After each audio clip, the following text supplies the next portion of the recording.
Semoga yang subscribe diberikan rezeki melimpah. Dan yang like komen, dimudahkan segala urusannya di dunia dan akhirat.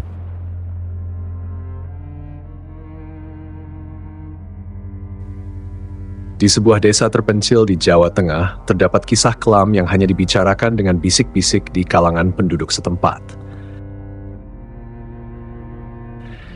Desa itu terkenal dengan suasananya yang mencekam, terutama setelah matahari terbenam. Mereka yang tinggal di desa tersebut sudah terbiasa dengan keheningan yang mencekam. Angin malam yang dingin, dan bayangan-bayangan gelap yang seolah mengintai dari balik pepohonan. Di antara semua kisah yang beredar, yang paling menakutkan adalah tentang pesugihan di sebuah gua keramat yang tersembunyi jauh di dalam hutan. Konon, siapapun yang nekat masuk ke dalam gua itu dan melakukan ritual tertentu akan memperoleh kekayaan yang luar biasa. Namun, kekayaan itu bukan tanpa harga. Sebagai imbalan, mereka harus memberikan tumbal, entah itu jiwa seseorang atau bahkan anggota keluarga sendiri.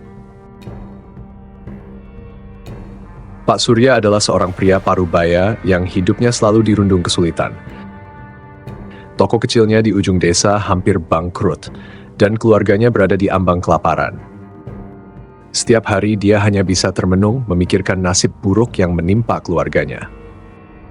Suatu malam, saat ia sedang duduk di teras rumahnya, seorang pria tua dengan pakaian serba hitam datang menghampirinya. Pria itu berbicara dengan suara yang dalam dan serak. "Pak Surya, saya tahu apa yang sedang kau alami," kata pria tua itu dengan senyum misterius di wajahnya. "Jika kau ingin semua masalahmu hilang, datanglah ke gua keramat di hutan itu. Di sana kau akan menemukan jawaban atas segala penderitaanmu." Pak Surya terkejut dan sedikit curiga, namun keputusasaan mengalahkan rasa takutnya. Setelah berpikir panjang, akhirnya dia memutuskan untuk mengikuti saran pria tua itu.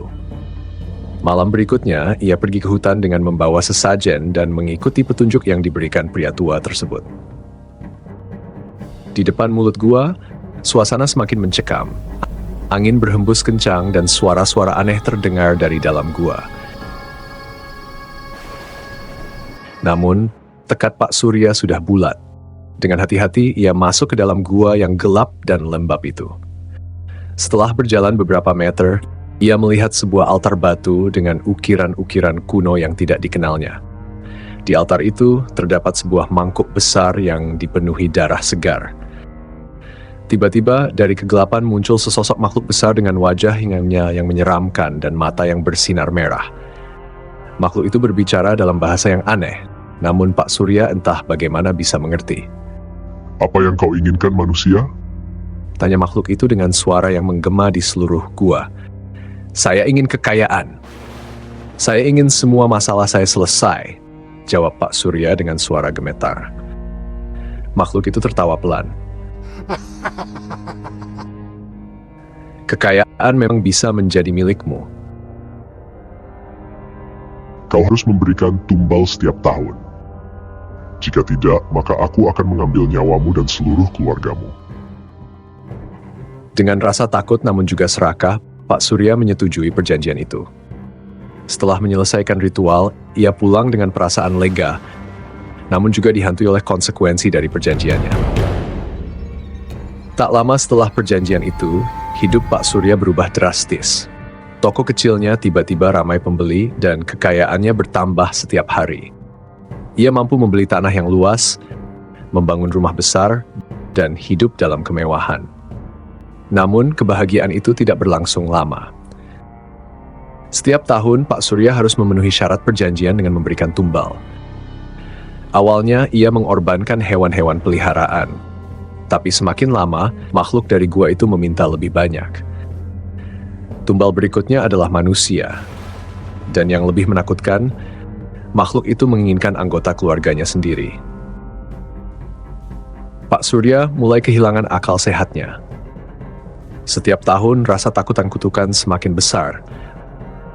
Tetapi ia juga tidak bisa lari dari kekayaan yang telah mengikatnya. Suatu malam, ketika ia sedang tidur, ia mendengar bisikan-bisikan di telinganya. Bayangan-bayangan gelap mulai menghantui rumahnya, dan ia sering melihat sosok-sosok menyeramkan di sekitarnya. Kehidupannya berubah menjadi mimpi buruk. Istri dan anak-anaknya mulai sakit-sakitan dan meninggal satu persatu. Pak Surya hanya bisa menangis dan meratapi nasibnya. Namun ia tidak bisa melarikan diri dari perjanjian yang telah ia buat. Tahun demi tahun berlalu, dan akhirnya tiba waktunya untuk memberikan tumbal terakhir.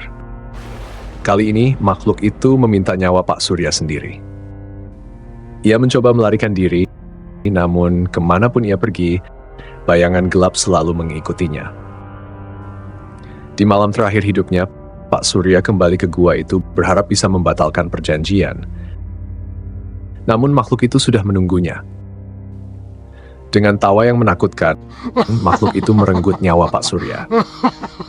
Jeritannya menggema di seluruh hutan, namun tidak ada yang mendengarnya. Keesokan harinya, tubuh Pak Surya ditemukan tak bernyawa di dalam gua, dengan wajah penuh ketakutan. Setelah kematian Pak Surya, desa itu kembali tenang.